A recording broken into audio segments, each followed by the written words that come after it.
आज के इस वीडियो लेक्चर में हम इंग्लिश ग्रामर के सेक्शन में टेंस के बारे में पढ़ेंगे कि एक्चुअल में टेंस होता क्या है। टेंस के बारे में हम जानेंगे जिसका यूज हम लोग को ट्रांसलेशन में करना है।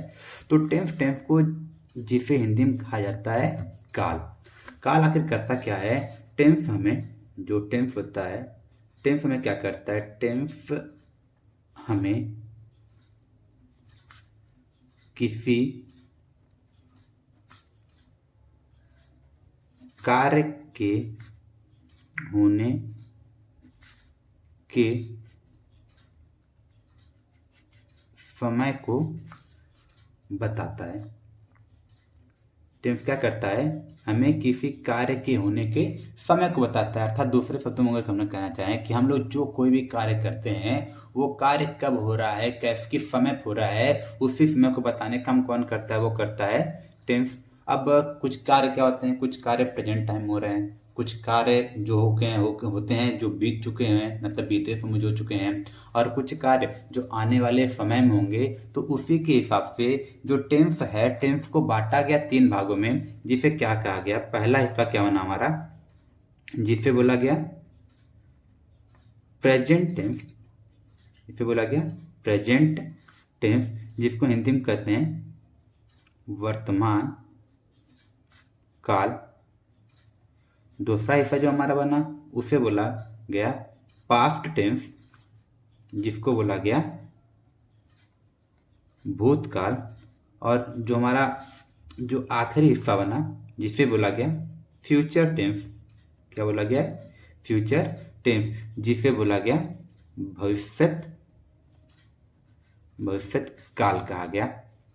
तो जब बात आई कि टेंस कितने प्रकार के हैं, तो कार्य के आधार पर, काम करने के समय के आधार पर टेंस को बांटा गया 3 भागों में, जिसमें पहला हिस्सा क्या बना? Present tense. दूसरा हिस्सा क्या बना? Past tense. और तीसरा हिस्सा क्या बना?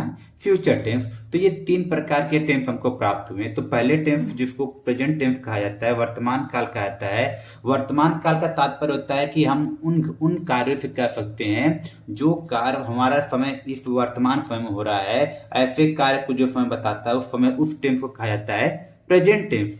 अब ऐसे काम जो बीते हुए समय में हो चुके होते हैं उस टेंस को कहा जाता है पास्ट टेंस। और ऐसे कार्य जो आने वाले समय में होंगे उन्हें कहा जाएगा फ्यूचर टेंस। तो इनका एक सिंपल सा पहचान अगर हमको हिंदी में पहचानना होगा कि कोई वाक्य अगर लिखा हुआ हिंदी का है वो किस टेंस में है, तो अगर कोई वाक्य हिंदी का लिखा हुआ प्रेजेंट टेंस में तब होगा जब उस वाक्य के अंत में क्या आ जाए?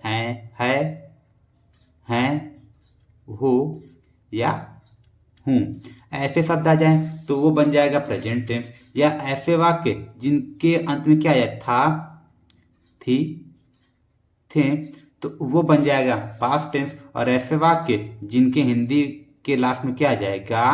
गी, गे, ऐसे वाक्य, अगर ऐसे शब्द आ जाते हैं हिंदी के वाक्य के अंत में तो वो बन जाएगा फ्यूचर टेंस। जी, ये बात हो गया हमारा टेंस के प्रकार की। तो टेंस कितने प्रकार के मिले हमको? टेंस हमको मिले 3 प्रकार के। उसके बाद बात करते हैं कि टेंस के भी, ये जो 3 प्रकार के टेंस होते हैं इनके भी हिस्से होते हैं। प्रत्येक टेंस के 4 हिस्से होते हैं, 4 भाग होते हैं।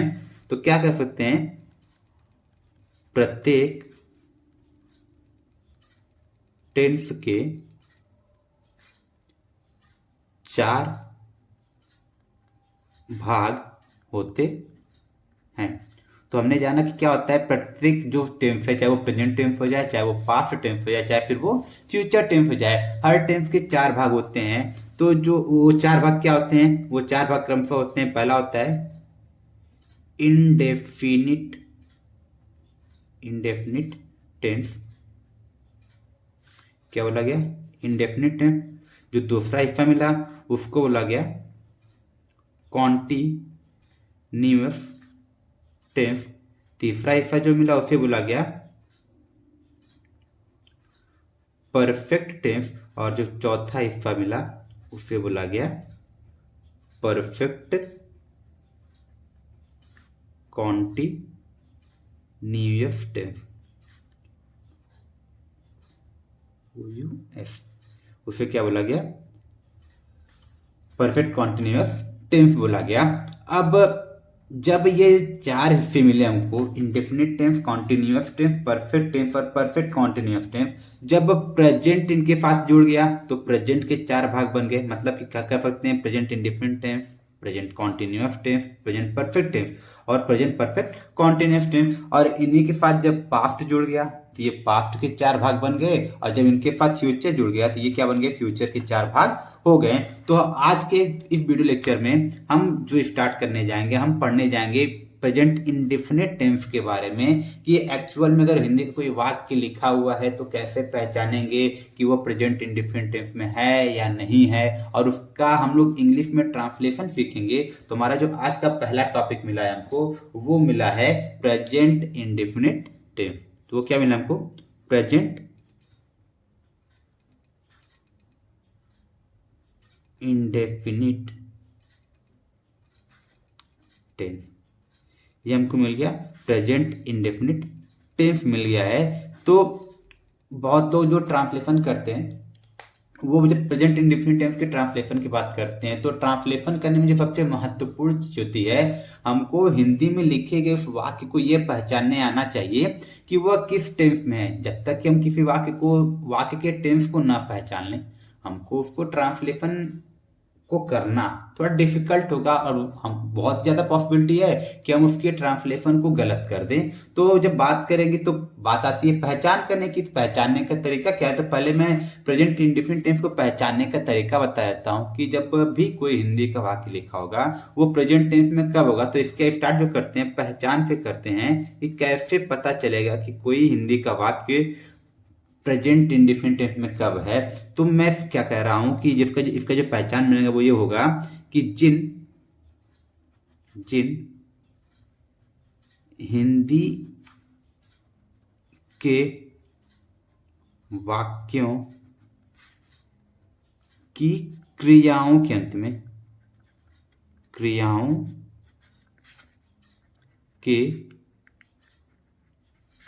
में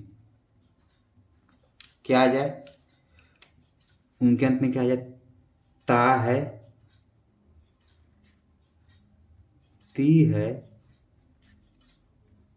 ते हैं, ता हूं, ऐसे शब्द आए हैं। जिन हिंदी के वाक्यों क्रियाओं के अंत में ता है, ती है, ते हैं, ता हूं आदि शब्द आ जाए, आदि शब्द आ जाए तो क्या बन जाता है, तो वो बन जाता है, तो वहां पर प्रेजेंट इंडेफिनिट टेंस होता, इंडेफिनिट टेंस होता है। तो इसका एक सीधा सा पहचान हो गया कि जिन हिंदी के वाक्यों की क्रियाओं के अंत में क्या आ जाए, ता है आ जाए, ती है आ जाए, ते है आ जाए, या फिर ताहू आ जाए, तो वहां पर कौन सा टेंस हो जाएगा, वहां पर हो जाएगा प्रेजेंट इंडेफिनिट टेंस। अब कोई ये मत कह दे कि हिंदी के वाक्यों के अंत में, क्योंकि पहचान मैंने जो लिखवाया है मैंने लिखवाया है क्रियाओं के अंत में। ये जो शब्द लिखाया गया है मैंने जो लिखा है क्रियाओं के अंत में, ये बहुत ही इंपॉर्टेंट है। क्योंकि हम जैसे मैं एक एग्जाम्पल दे सकता हूं, एग्जाम्पल में क्या हो जाएगा, एग्जाम्पल कर सकते हैं जैसे कि राम बाजार जाता है, मैं खाना खाता हूं। अब इन दोनों वाक्यों को देखेंगे तो इस पहले वाक्य में क्या काम हो रहा है, पहले वाक्य में जो काम हो रहा है जाने का, तो इस जाने के क्रियाक्रम में क्या आ गया है, ता है आ गया है, तो ये कौन सा टेंस बन गया, प्रेजेंट इंडेफिनिट टेंस बन गया है। सेम वे में ये जो दूसरा वाक्य लिखा गया है, मैं खाना खाता हूं, यहाँ पर काम क्या हो रहा है, यहाँ पर काम हो रहा है खाना, मतलब खाने का हो रहा है, तो इसके क्रियाक्रम में क्या आ गया है, ताहू आ गया, तो भी कौन सा टेंस हो गया, ये भी बन गया है प्रेजेंट इंडेफिनिट टेंस। लेकिन मैं एक और अगर वाक्य लिखूं, जैसे कि मैं लिख दूं यह तोता है, तो कुछ लोग बोलेंगे हाँ सर, यहां पर भी तो लास्ट में ता है आ गया है, यहाँ पर भी वाक्यांश में ता है आ गया है तो ये प्रेजेंट इंडेफिनिट टेंस होना चाहिए। बट यहाँ पर हम लोग गलती कर बैठेंगे कि क्योंकि हमको पहचान दिखना कहाँ होता है, हमको पहचान दिखना होता है क्रियाओं के अंत में। लेकिन यहाँ पर तो कोई काम तो हो ही नहीं रहा है ना। क्रिया का मतलब क्या होता है, वाक्य में जो काम होता है उस शब्द को क्या कहते हैं, क्रिया कहते हैं। जैसे यहाँ पर काम हो रहा है जाने का, तो इसके अंत में आ गया ता है। यहाँ पर काम हो रहा है खाने का, तो इसके अंत में क्या आ गया है, ता हूं आ गया है। लेकिन जब इस वाक्य को लेंगे तो इस वाक्य में कोई काम तो हो नहीं रहा है। जब कोई काम हो नहीं रहा है तो भले से इसके अंत में क्या आ गया है, ता है आ गया है। ये कोई प्रेजेंट इंडेफिनिट टेंस नहीं है, ये क्या है, ये सिर्फ और सिर्फ प्रेजेंट टेंस है, क्योंकि यहाँ पर कोई काम को होना पाया नहीं जा रहा है। और एक और बात बताना चाहूंगा, जो प्रेजेंट इंडेफिनिट टेंस है इसका एक दूसरा नाम होता है जिसको कहते हैं सिंपल प्रेजेंट टेंस, जिसको क्या बोलते हैं, सिंपल प्रेजेंट कहते हैं। तो आई थिंक समझ में आ गया होगा कि अगर प्रेजेंट कोई वो हिंदी का वाक्य लिखा गया है तो उसको कैसे पहचानेंगे कि वो प्रेजेंट इंडेफिनिट टेंस कैसे होगा। तो मैं एक बार इसके पहचान को दोबारा बताता हूं कि हिंदी के जिन वाक्यों की क्रियाओं के अंत में क्या आ जाए, उनके अंत में आ जाए ता है, ती है, या फिर ते हैं, या फिर क्या कह सकते हैं ताऊ, ऐसे शब्द आ जाए तो वहां पर कौन सा टेंस बन जाएगा, वहां पर बन जाएगा प्रेजेंट इंडेफिनिट टेंस हो जाएगा। तो ये हो गया। अब आगे बढ़ते हैं, तो अब हम इसके नियम को सीखेंगे कैसे हम लोग प्रेजेंट इंडेफिनिट टेंस के वाक्यों को धीरे धीरे ट्रांसलेशन करना कैसे सीखेंगे, इंग्लिश में अंग्रेजी में कैसे हम इन वाक्यों को, हिंदी के वाक्यों को अंग्रेजी में ट्रांसलेट करेंगे, अनुवाद करेंगे। तो आगे पढ़ते हैं अनुवाद के नियम। अनुवाद के नियम यानी कि रूल फॉर ट्रांसलेशन। तो फर्स्टली इसके कई रूल है, मैं पहले यहाँ पर सभी नियमों को लिखाता हूँ, फिर एक एक करके हम लोग सीखेंगे। अफर्मेटिव सेंटेंस को ट्रांसलेट करने सीखेंगे। उसके बाद हम लोग नेगेटिव सेंटेंस को ट्रांसलेट करना सीखेंगे। उसके बाद हम लोग क्या सीखेंगे, फर्स्ट टाइप इंट्रोगेटिव को ट्रांसलेट करना सीखेंगे, सेकेंड टाइप इंट्रोगेटिव को ट्रांसलेट करना सीखेंगे। तो अनुवाद के नियम में जो पहला पॉइंट है जो वो है, उसमें पहला पॉइंट है इफ टेंस का हेल्पिंग वर्ब, एचबी मतलब हेल्पिंग वर्ब, डू तथा क्या होता है, डज होता है, डज होता है। तो हमने क्या सीखा कि जो प्रेजेंट इंडेफिनिट टेंस है इसमें जो हेल्पिंग वर्ब प्रयोग करते हैं डू तथा डज आता है। लेकिन इसका जो प्रयोग है किंतु इसका प्रयोग, इसका मतलब जो हेल्पिंग डू और डज है इनका प्रयोग कहां करते हैं, इनका प्रयोग सिर्फ नेगेटिव तथा इंट्रोगेटिव सेंटेंस में करते हैं। इंट्रोगेटिव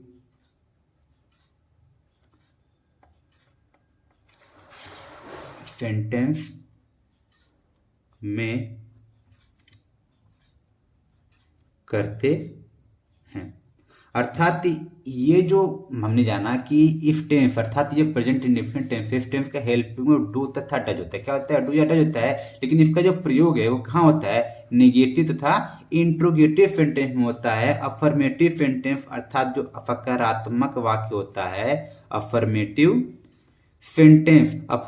सेंटेंस में इसका प्रयोग, इसका मतलब हेल्पिंग में डू या डज का प्रयोग नहीं किया जाता है, नहीं करते हैं। तो ये रहा हमारा पहला पॉइंट जिसमें हमने जाना कि प्रेजेंट इंडेफिनिट टेंस का जो हेल्पिंग वर्ब होता है वो होता है डू अथवा डज होता है। लेकिन इसका प्रयोग कहाँ करते हैं, सिर्फ और सिर्फ नेगेटिव सेंटेंस में और इंट्रोगेटिव सेंटेंस में होता है। अब इस टेंस का जो अगला पॉइंट है जहां पर हम लोग अगला पॉइंट सीखेंगे, दूसरा पॉइंट, इसमें क्या कह सकते हैं कि इस टेंस के वाक्यों में, इस टेंस के वाक्यों में वर्ब की फर्स्ट फॉर्म या वर्ब की फर्स्ट फॉर्म में या तो एफ या तो ईएफ का प्रयोग करते हैं। तो जो नेक्स्ट पॉइंट हम लोग जान रहे हैं कि जो वाक्य इफ टेंस के जो वाक्य होते हैं उस इफ टेंस के वाक्यों में वर्ब की फर्स्ट फॉर्म का या तो वर्ब की फर्स्ट फॉर्म में एफ या ईएफ का प्रयोग करते हैं, जिसको शॉर्ट में कह सकते हैं या तो V1 या V1 प्लस एफ या ईएफ का प्रयोग किया जाता है। ये इसकी टेंस के दो महत्वपूर्ण पॉइंट हो गए जिनको हमने जान लिया है। अब हम लोग आगे बढ़ते हैं, अफर्मेटिव सेंटेंस जो होते हैं इस टेंस के उसको ट्रांसलेट करना सीखते हैं। तो अगला हमारा जो हेडिंग होगा उसमें होगा अफर्मेटिव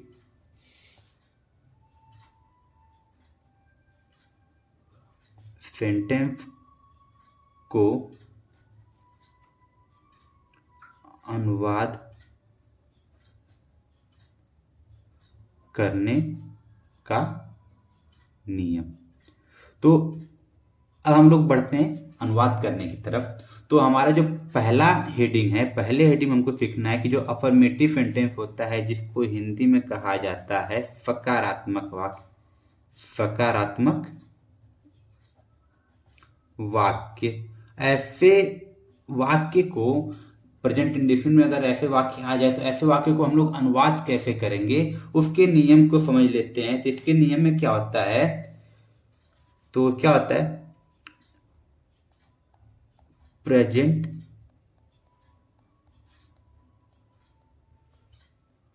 इंडेफिनिट टेंस के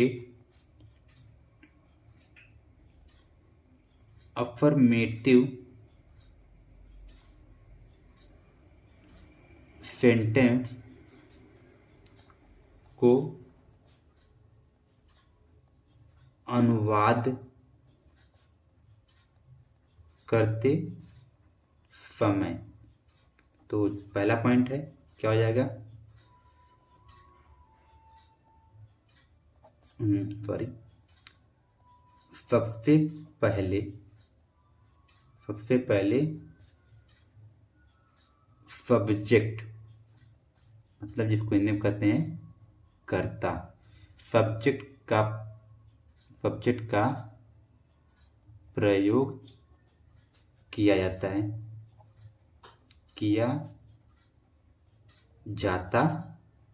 है।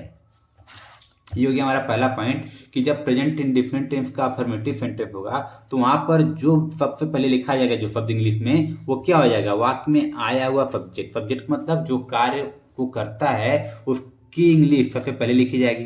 अगला पॉइंट क्या बनेगा, अगला पॉइंट बनेगा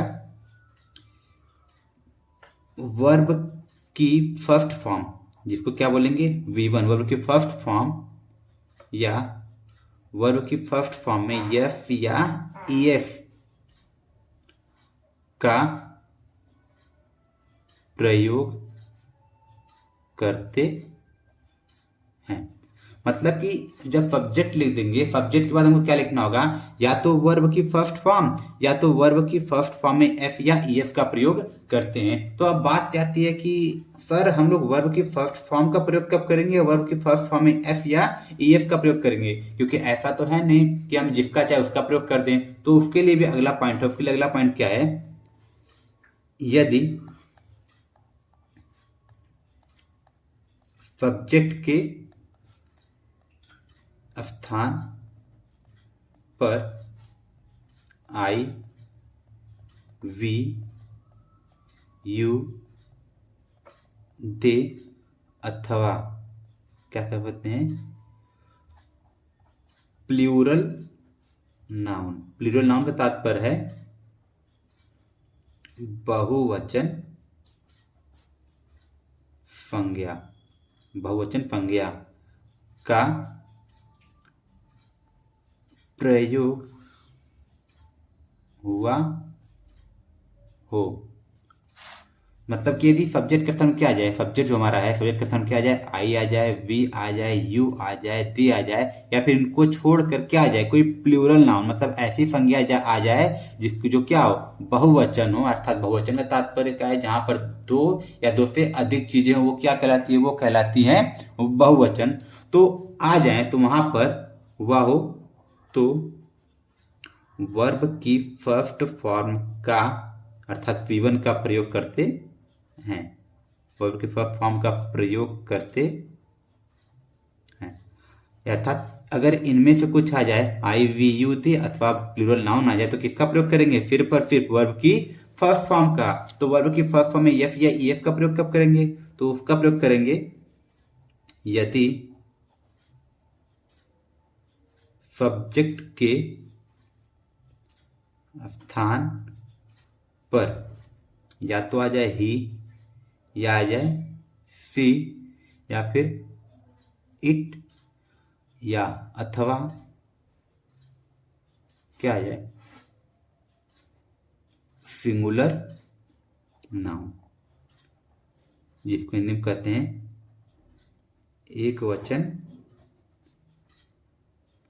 संज्ञा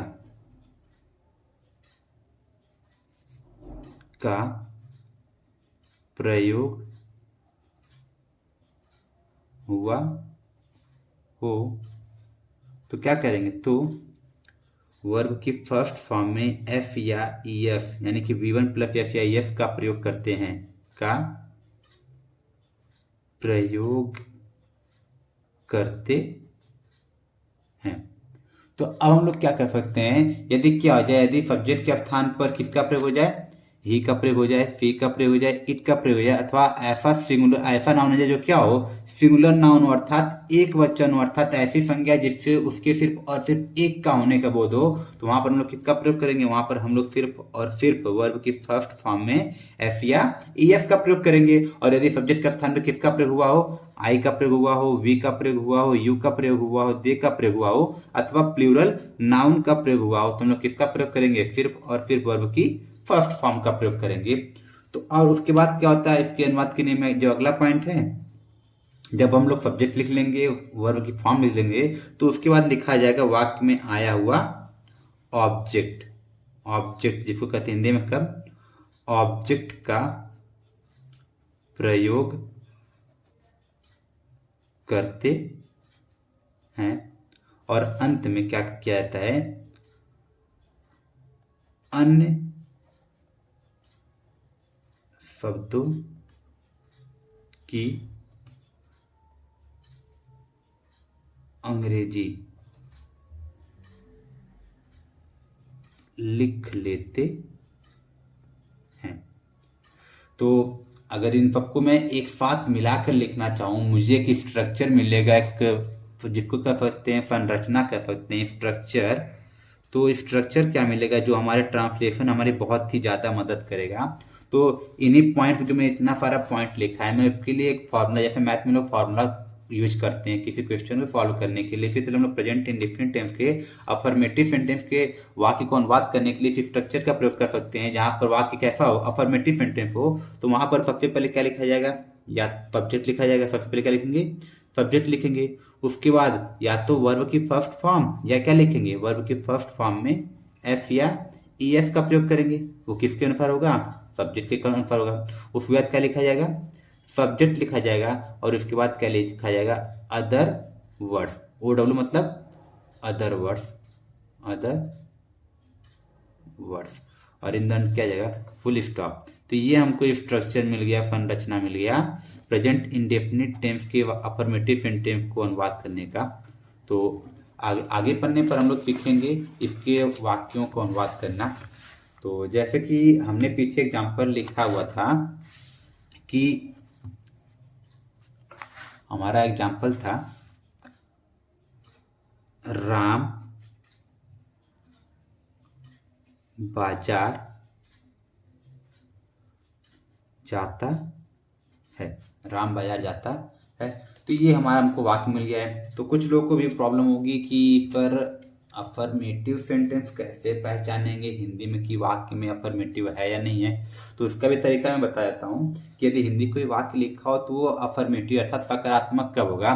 तो आप वाक्य के बिल्कुल अंत में चले जाइए और ये जो सिंबल का प्रयोग हुआ हो जिसको हिंदी में कहते हैं पूर्ण विराम, अगर ये जब भी हिंदी किसी वाक्य के अंत में ये सिंबल आ जाए, पूर्ण विराम आ जाए, तो आप टेंस के अकॉर्डिंग काल के लिए आप समझ जाए कि यहाँ पर वाक्य की दो प्रकार के होने की पॉसिबिलिटी हो सकती है। और वो दो प्रकार क्या क्या हो सकते हैं, जब भी ये पूर्ण विराम आए तो वहां पर वाक्य दो प्रकार के हो सकते हैं। वो क्या क्या हो सकते हैं, या तो वो बनेगा सकारात्मक, क्या हो सकता है, सकारात्मक हो सकता है अर्थात अफर्मेटिव, या फिर हो सकता है नकारात्मक वाक्य। मतलब जब भी किसी वाक्य के अंत में, जब भी हिंदी कोई वाक्य लिखा हो उसके अंत में क्या आ जाए, पूर्ण विराम आ जाए, तो वाक्य क्या हो सकता है, या तो सकारात्मक वाक्य हो सकता है या फिर क्या हो सकता है, नकारात्मक वाक्य। तो बात आती है कब सकारात्मक होगा, कब नकारात्मक होगा। यदि हिंदी वाक्य के बीच में क्या शब्द आ जाए, ये नहीं शब्द आ जाएगा, ये नहीं शब्द आ जाए तब तो वाक्य नकारात्मक होगा। अगर इस शब्द का प्रयोग न हुआ हो तो वाक्य क्या बन जाएगा, सकारात्मक हो जाएगा। तो हम जब इस वाक्य को देखेंगे तो इस वाक्य के अंत में जो प्रयोग हुआ है ये पूर्ण विराम का प्रयोग हो गया है। तो मैंने भी जस्ट बताया, यदि वाक्य के अंत में क्या आ जाए, पूर्ण विराम आ जाए, तो वाक्य क्या हो सकता है, या तो सकारात्मक हो सकता है या फिर क्या हो सकता है, नकारात्मक हो सकता है। तो हम ध्यान से जब इस वाक्य को देखेंगे तो इस वाक्य में जो नहीं शब्द है इसका प्रयोग तो हुआ नहीं। जब इस वाक्य में नहीं शब्द का प्रयोग नहीं हुआ है तो ये वाक्य क्या बन जाएगा, ये वाक्य बन जाएगा सकारात्मक वाक्य। तो हमने क्या पहचान लिया कि जो दिया गया सेंटेंस वो क्या हो गया है, सकारात्मक, क्या मतलब अफर्मेटिव सेंटेंस हो गया। AFF मतलब अफर्मेटिव सेंटेंस। अब बात कर लेते हैं इसके टेंस की, ये किस टेंस में है। तभी जब मैंने बताया कि हिंदी की जिन वाक्यों की क्रियाओं के अंत में क्या आ जाए, ता है आ जाए, ती है आ जाए, ते हैं आ जाए, या फिर ताहू आ जाए, तो वहां पर क्या आता है, प्रेजेंट इंडेफिनिट टेंस होता है। यहाँ पर हमको मिल गया कि यहाँ पर क्या आया हुआ है, ता है आ गया है, तो यहाँ पर ये टेंस क्या बन गया, ये टेंस बन गया है प्रेजेंट इंडेफिनिट टेंस। अर्थात हमने ये जो दो बेसिक चीजें होती है किसी वाक्य, किसी हिंदी वाक्य को ट्रांसलेट करने की, कि यार हमको हमेशा इस चीज को फॉलो करना है कि यदि हमको किसी हिंदी वाक्य को ट्रांसलेट करना है तो हमको सबसे पहले क्या करना होगा, या वाक्य का सेंटेंस पहचान लें, उसके बाद क्या पहचान लें, वाक्य का टेंस पहचान लें। यहाँ पर तुमने दोनों काम कर लिया है कि जो वाक्य लिखा हुआ है ये अफर्मेटिव सेंटेंस है किसका, प्रेजेंट इंडेफिनिट टेंस का। जब प्रेजेंट इंडेफिनिट का ये अफर्मेटिव सेंटेंस है तो अब स्ट्रक्चर क्या कहता है, सबसे पहले क्या लिखते हैं, सब्जेक्ट लिखते हैं, उसके बाद क्या लिखते हैं, वर्ब की फर्स्ट फॉर्म या फिर वर्ब की फर्स्ट फॉर्म में एफ या ईएफ का प्रयोग करते हैं। उसके बाद क्या लिखते हैं, ऑब्जेक्ट लिखते हैं, और अंत में क्या लिखते हैं, अदर वर्ड्स लिखते हैं। ये हो गया। तो हम लोग देखेंगे कि इस सेंटेंस में काम जाने का कौन कर रहा है। अब कुछ लोग को ये भी दिक्कत होती है कि वाक्य में तो यूजुअली क्या करते हैं, जो पहला शब्द दिखता है तो उसको सब्जेक्ट बनाते हैं, लेकिन कभी कभी ये फॉलो नहीं करता है। तो उसके लिए क्या होता है, यदि हमको सब्जेक्ट का पता करना है तो वाक्य की क्रिया के साथ कौन या किसने ला के प्रश्न कीजिए। क्रिया के साथ क्या लाकर, कौन या किसने ला के प्रश्न करने पर उत्तर में जो शब्द मिलेगा वही क्या बन जाएगा, सब्जेक्ट बन जाएगा। तो हम लोग अगर क्वेश्चन करें बाजार कौन जाता है तो आंसर क्या मिलेगा, बाजार राम जाता है। तो इस सेंटेंस का सब्जेक्ट हमको क्या मिला, राम मिला। तो सबसे पहले हमको लिखना क्या था, सब्जेक्ट लिखना था, तो सब्जेक्ट ले लेते हैं राम। अब ये हो गया। अब क्या लिखना है, या तो वर्ब की फर्स्ट फॉर्म या तो वर्ब की फर्स्ट फॉर्म में एफ या ई एफ। तो काम क्या हो रहा है, जाना, जाने की इंग्लिश होती है गो। अब हमको ये देखना है कि गो आ गया है तो अब इसमें सिर्फ गो लिखें या फिर एफ या ई एफ जोड़ें। तो हमको दिख रहा है राम। अब ये राम हो गया नाउन, संज्ञा, और ये संज्ञा ऐसा है किसी का नाम है, प्रॉपर नाउन है, और प्रॉपर नाउन हमेशा क्या होता है, सिंगुलर होता है। मतलब ये एक वचन करता है। जब ये एक वचन करता है इट मीन्स वर्ब की फर्स्ट फॉर्म में क्या लगेगा, एफ या ई एफ लगेगा। तो जब इस क्रिया के अंत में ओ आया हुआ तो इसमें क्या जोड़ेंगे, ई एफ जोड़ेंगे, तो यहाँ क्या हो जाएगा, राम गोज। अब बात आती है ऑब्जेक्ट की। तो मैं बता दूं इस सेंटेंस में ऑब्जेक्ट है नहीं। तो ऑब्जेक्ट कैसे पता करते हैं, और ऑब्जेक्ट किसी वाक्य में ढूंढना होता है हिंदी के वाक्य में, तो किसे, किसको या क्या लाकर प्रश्न करने पर उत्तर में जो शब्द मिलता है वही क्या होता है, ऑब्जेक्ट होता है। लेकिन यहाँ पर तो ऑब्जेक्ट है ही नहीं, क्योंकि अगर ऑब्जेक्ट होता तो इससे पूछने इन शब्दों को लाकर प्रश्न करने पर प्रश्न बनता, लेकिन इन शब्दों को लगाकर प्रश्न करने पर इस वाक्य का में कोई प्रश्न ही नहीं बनेगा। क्यों नहीं प्रश्न बनेगा, क्योंकि इसमें ऑब्जेक्ट नहीं है। तो राम गोज कहाँ जाता है, राम कहाँ जाता है, राम जाता है बाजार, राम गोज टू मार्केट। तो ये जो टू मार्केट आ गया हमारे कहाँ पर आ गया, अदर वर्ड्स में आ गया। तो अफर्मेटिव सेंटेंस, अफर्मेटिव सेंटेंस में आप में क्या लाते हैं, फुल स्टॉप लाते हैं। मैंने सेंटेंस के बारे में, ऑब्जेक्ट के बारे में पीछे के वीडियो में पढ़ाया हुआ है कि सेंटेंस क्या होता है, वहां पर सेंटेंस के टाइप के बारे में मैंने पढ़ाया हुआ था, तो वहां पर आप जाकर पीछे की वीडियोज को देख लीजिएगा। तो कुछ और एग्जाम्पल हम ले लेते हैं कि प्रेजेंट इंडिफिनिट टेंस से रिलेटेड कुछ और एग्जाम्पल लेते हैं। जैसे कहें कि कमला एक मधुर गाना गाती है। तो हमारे पास अगला सेंटेंस है, कमला एक मधुर गाना गाती है। तो जब इस सेंटेंस को देखेंगे तो हमारा फिर वही सेम प्रोसेस, पहले हम लोग क्या देख लेते हैं, वाक्य सेंटेंस देख लेते हैं, तो फिर से वाक्य अंत में क्या आ गया है, पूर्ण विराम आ गया है। और जस्ट मैंने पीछे बताया कि जब पूर्ण विराम आ जाए तो वाक्य क्या हो सकता है, तो सकारात्मक हो सकता है या फिर क्या हो सकता है, नकारात्मक। तो इस वाक्य को देखेंगे पूर्ण विराम आया हुआ है और इस वाक्य में कहीं भी ये जो नहीं शब्द है इसका प्रयोग नहीं हुआ है, तो ये वाक्य क्या हो जाएगा, जाहिर बात है कि ये वाक्य क्या हो जाएगा, सकारात्मक, अर्थात ये क्या हो गया, अफर्मेटिव सेंटेंस। पहली चीज हमने तलाश कर लिया, खोज कर लिया है। उसके बाद हमने इसका टेंस देखते हैं किस टेंस में है, तो जब हम लोग देखेंगे इसके क्रियाकर्म में काम क्या हो रहा है, गाने का, और इसके क्रियाकर्म में क्या हो गया है, ती है।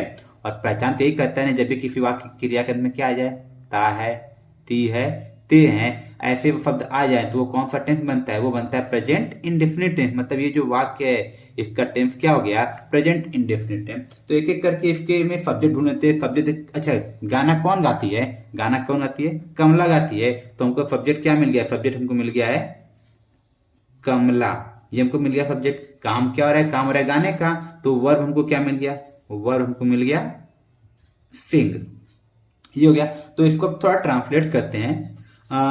सबसे पहले अफर्मेटिव सेंटेंस है, तो अफर्मेटिव सेंटेंस सबसे पहले क्या लिखते हैं, सब्जेक्ट। गाना कौन गाती है, कमला, हमने सब्जेक्ट ढूंढ लिया, सब्जेक्ट है कमला, तो यहाँ क्या लिखते हैं, कमला, कमला हो गया। अब कमला किसी का नाम है, लड़की का प्रॉपर नाउन है, तो प्रॉपर नाउन है तो मतलब ये सिंगुलर हो गया। अब ये सिंगुलर है तो वर्ब के फर्स्ट फॉर्म में क्या लाएंगे, या तो यस या तो ईएफ। काम क्या हो रहा है, गाने का, इसकी इंग्लिश क्या होती है, सिंग होती है, उसमें क्या लगाएंगे, इसमें सिर्फ जोड़ेंगे ईएफ, तो ये क्या हो जाएगा, सिंग्स, कमला सिंग्स। अच्छा कमला क्या गाती है, देखिए यहाँ पर क्या काम फिर मिल रहा है, इसका मतलब यहाँ पर ऑब्जेक्ट है, कमला क्या गाती है, कमला एक मधुर गाना गाती है, तो क्या आ जाएगा, कमला सिंग्स अ स्वीट सॉन्ग।